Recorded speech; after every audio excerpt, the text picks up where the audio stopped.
Hello, I'm Tom Wilkinson, and welcome to the Thinking in English podcast, a podcast for intermediate to advanced level English learners. Surrounding yourself with English is the best way to improve, learn, and progress. But how can you do this when you don't live in the UK, USA, or any English-speaking country? Keep listening and you'll find out a lot of useful information about language immersion and how to do it yourself. You can find a full and free transcript over on the Thinking in English blog. Check out my Instagram page and YouTube page, both called Thinking in English. Leave a like, a rating, or review of the podcast wherever you are listening right now. And join the Thinking in English Conversation Club every Tuesday. Link is in the description. Here is today's episode. People always ask me the best way to learn English quickly. And the truth is, I wish I knew the answer.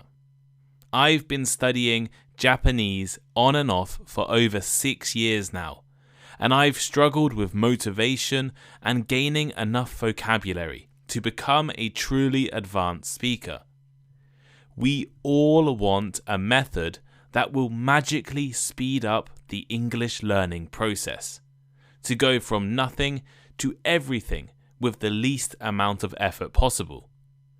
People and companies always try to sell you this dream. Language learning apps or online courses, for example, will tell you that you can become fluent in just 30 days or with only a few minutes of study every day. Is this really the case? For some people, maybe, but for most of us, we are not so lucky. I've tried a lot of different things to learn Japanese and Chinese, but let's stick with Japanese today. I've bought textbooks on grammar, exam preparation, vocabulary textbooks, reading comprehension textbooks on sayings and onomatopoeia, so sounds that become words, textbooks on the Japanese alphabet, and textbooks on writing practice. I've had probably over 15 Japanese textbooks in the last 6 years. I've signed up to apps. One app I forgot I subscribed to until they charged me $100 a few months ago, which was a surprise. I've taken Japanese classes, free Japanese classes from a community center, private one-on-one classes with a tutor in her house, private classes online on italki, professional group classes in London, and university classes at Waseda University in Tokyo. I've used language exchange apps and attended in-person language exchanges in both Japan and in the UK. I've written Japanese diaries, listened to Japanese music, watched Japanese movies and TV shows, and downloaded Japanese podcasts. I've tried a lot of different things over the past 6 years. Some things worked, and some things didn't work, and some things were a complete waste of time and money. Is there a magic method to learning a language? No, I don't think so. But there is something that will definitely make learning languages easier. Immersion. I mentioned I had been learning Japanese for 6 years.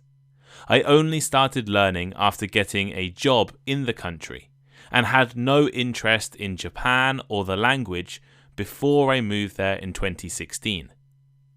Since 2016, I've lived in Japan for around 3.5 years of the past 6 years.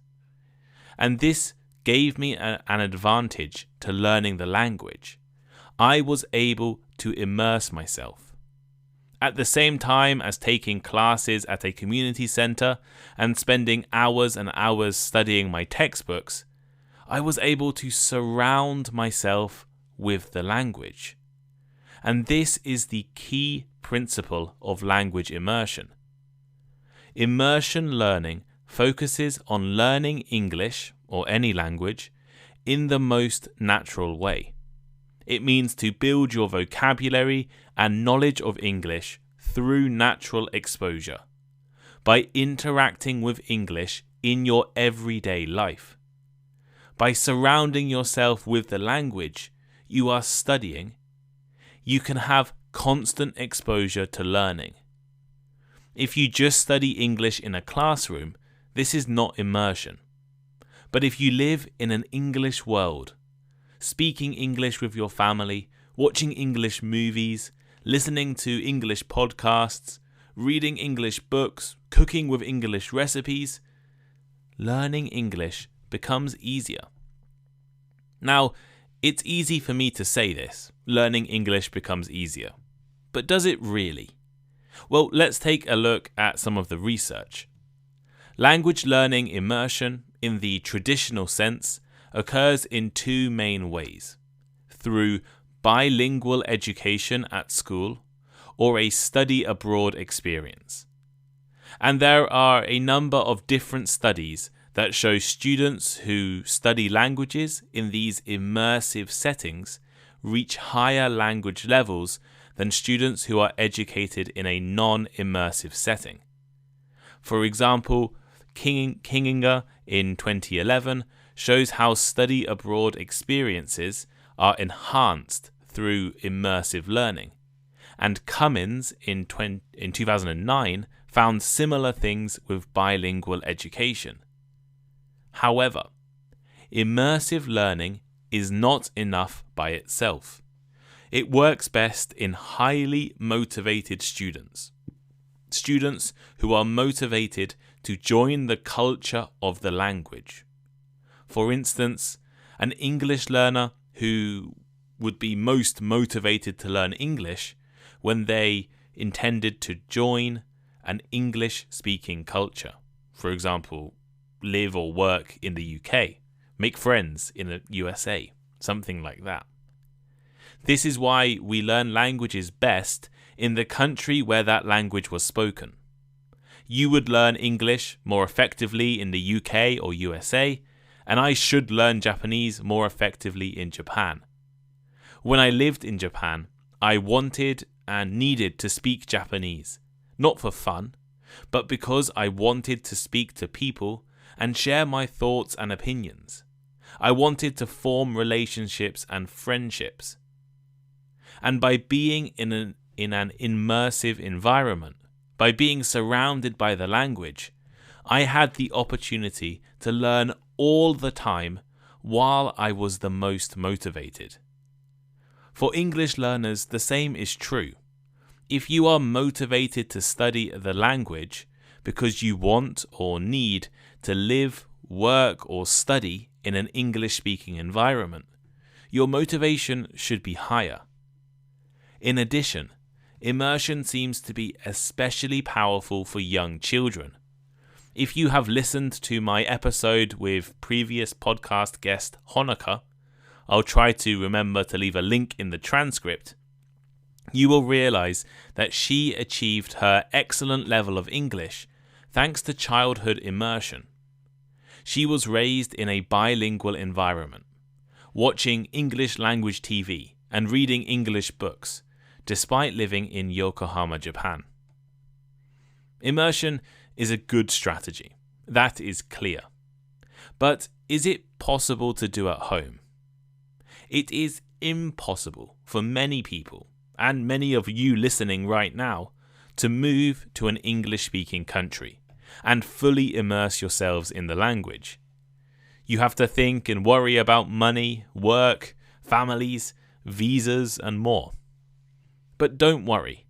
It is possible to achieve some level of immersion at home in your own country. I want to give you a few tips on how you can immerse yourself in English. But first, let's briefly discuss the difference between immersion and submersion. Immerse and submerge are similar words but with an important difference. Submerge, a verb to submerge, suggests that something is put fully underwater, or in our case, under the weight of a culture, a language. while immerse doesn't imply this, but it also doesn't exclude it. To illustrate, imagine being in a bath. If you are submerged in the bath, your whole body is underwater, including your head and face. And this means you can't breathe. You're completely under the water. If you are immersed in the bath, your body may be underwater, but your head could be free, above the water, breathing easily. And this is also the case for language learning. There is a difference between submerging yourself completely in a language and immersing yourself in a language. A mistake people make with language immersion is that they submerge themselves into the culture and language rather than immersing themselves. English learners may try to read incredibly difficult novels rather than starting with graded readers or children's books. You may watch TV shows you don't like just because they are in English. I know people who changed the language of their phone, but then they didn't know how to use the phone's features because they couldn't speak the language. You have to give yourself enough space to breathe.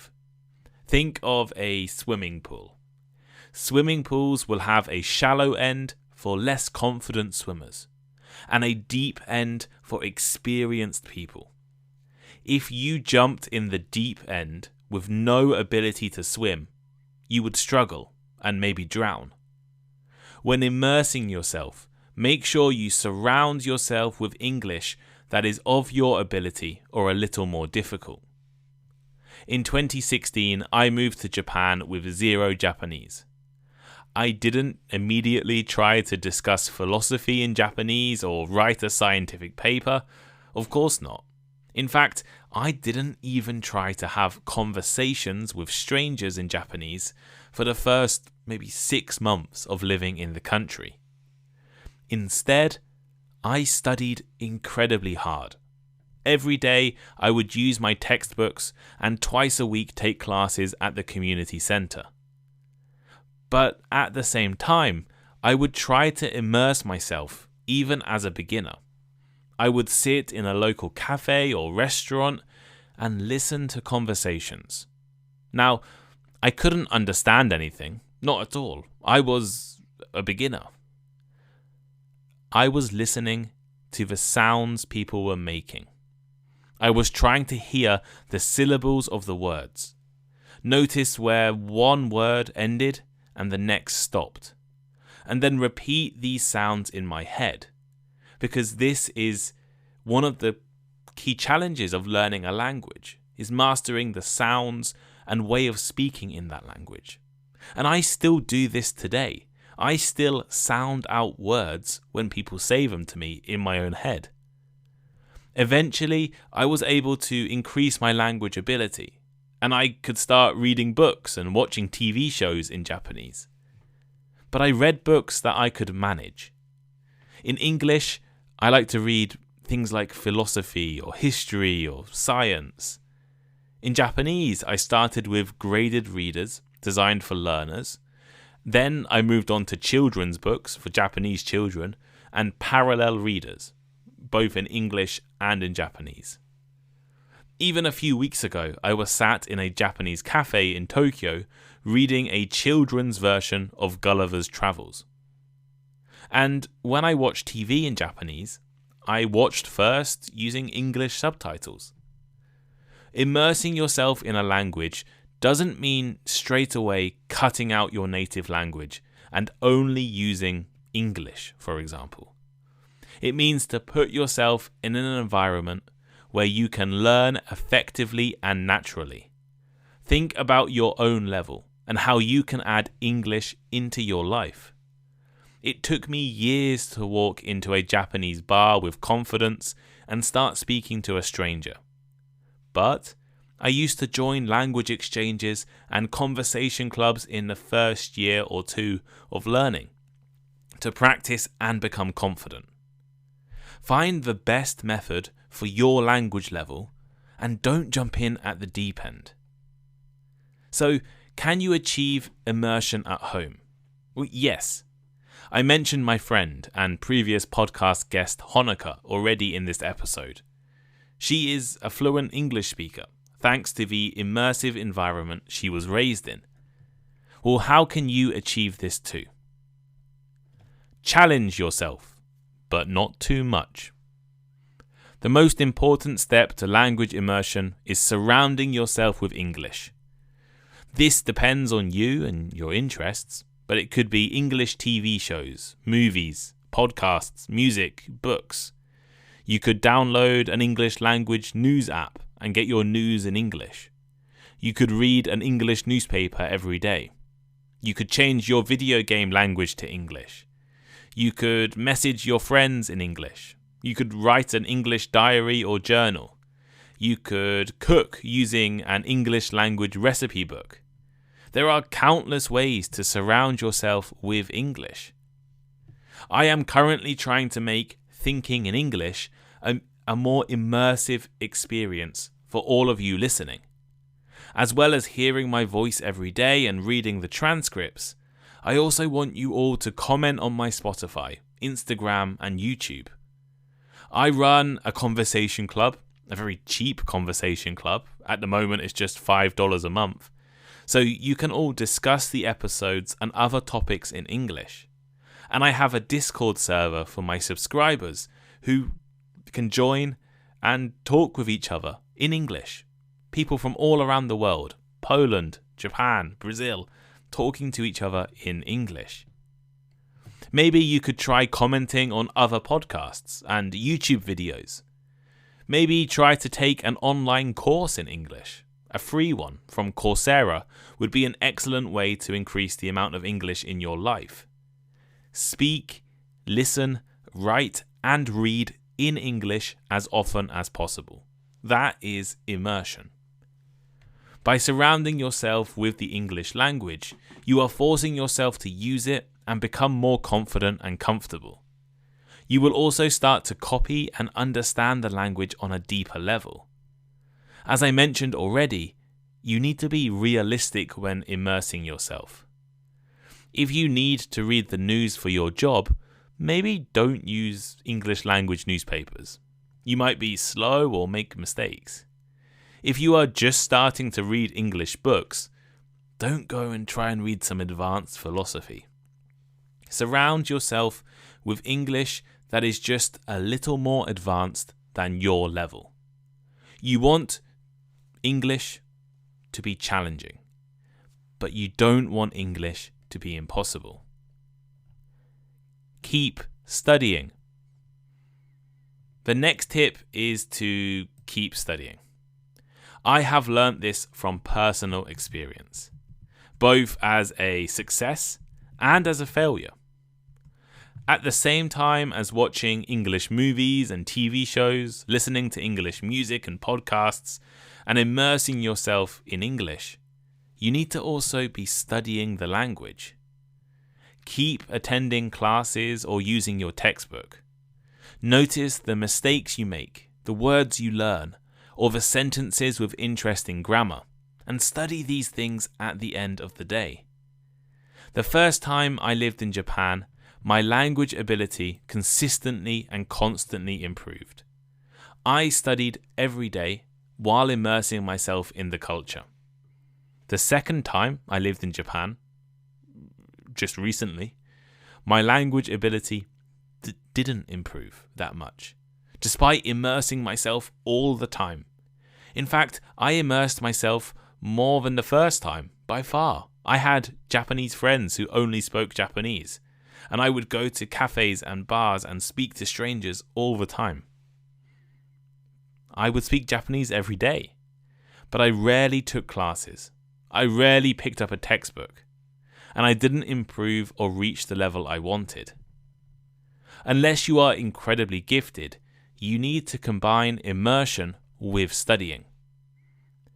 Be interested. The next tip is to immerse yourself in an interesting environment. Do you like comedy in your own language? Yes? Then try to watch some English comedies. Do you like listening to science podcasts? Yes? Then try listening to science podcasts in English.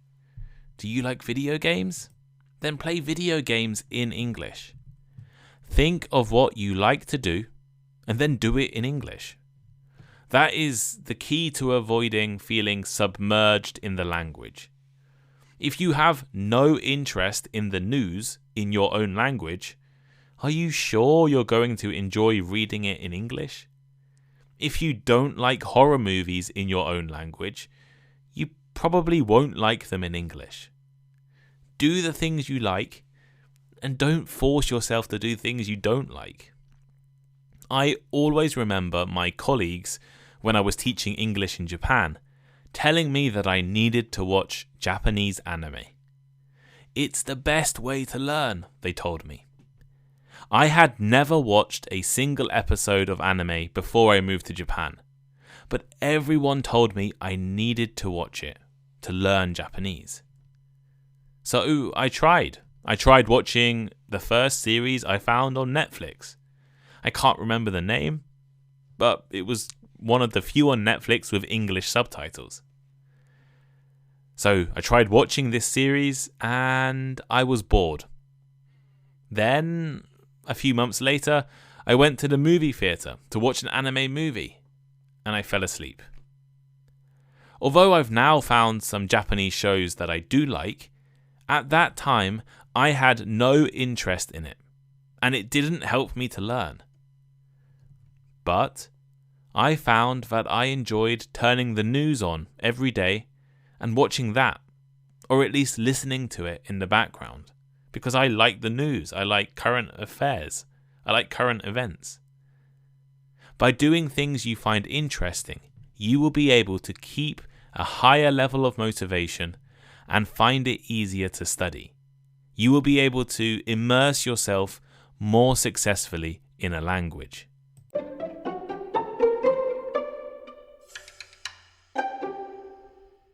So here is today's final thought. Language immersion is one of the best ways to improve your language. By surrounding yourself with English, you will notice real improvements in the learning experience. Of course, you need to surround yourself with the right kind of English and be motivated to improve. Have you ever learned English in an immersive environment?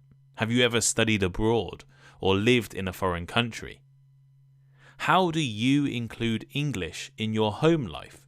Or do you include English in your home life?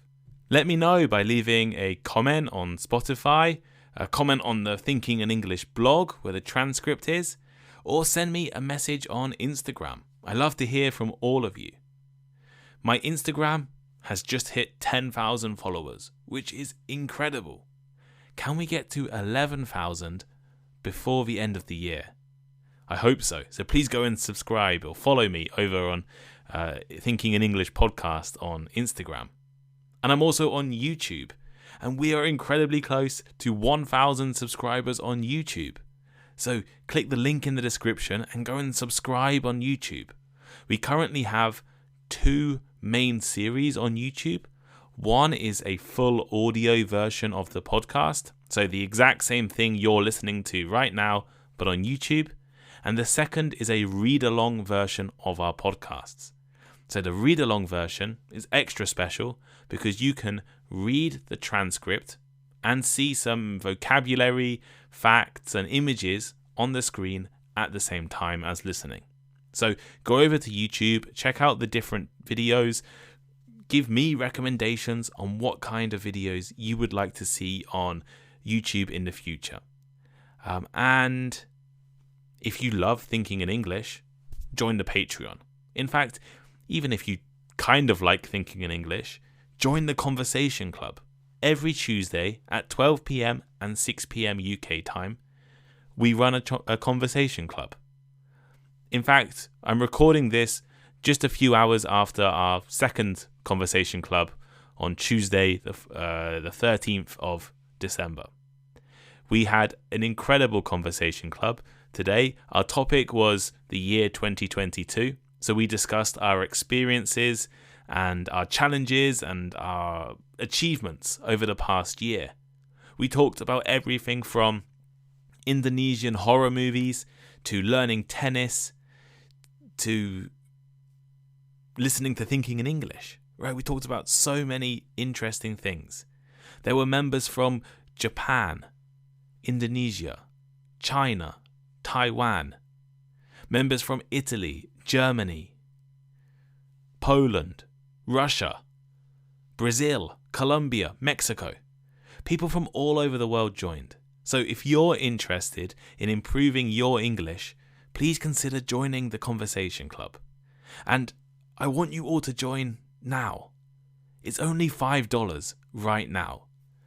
I will be increasing the price in January. The $5 price was only supposed to be for a few months, but I've left it going because I want people to join. So please join now. In January, the price will probably be 3 times more expensive, maybe $15 a month, which is still very cheap for a Conversation Club every week. Plus, you'll get bonus episodes and extra content for that $15. But join now if you don't want to spend $15. Join now for the $5 version. And you'll be helping me to turn this into my career and to make Thinking in English bigger and better. So go over to patreon.com/Thinking in English or click the link in the description. And even if you don't want to subscribe to Patreon, please just share the podcast with your friends. Please leave me a rating, like some of my posts on Instagram.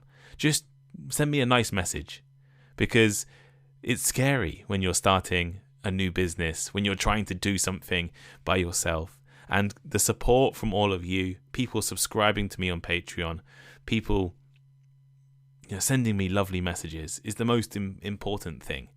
And in fact, I have a few extra slots open on Patreon right now for the people who want to pay the highest amount of money and have a conversation with me every month. So if you do have a little bit of extra money and you love Thinking in English, please consider paying that extra amount, which will also be increasing in price in January. So it's better to join now than to join in January. But please join in January as well, maybe. So I hope you all have a great day, and I'll see you next time. Goodbye.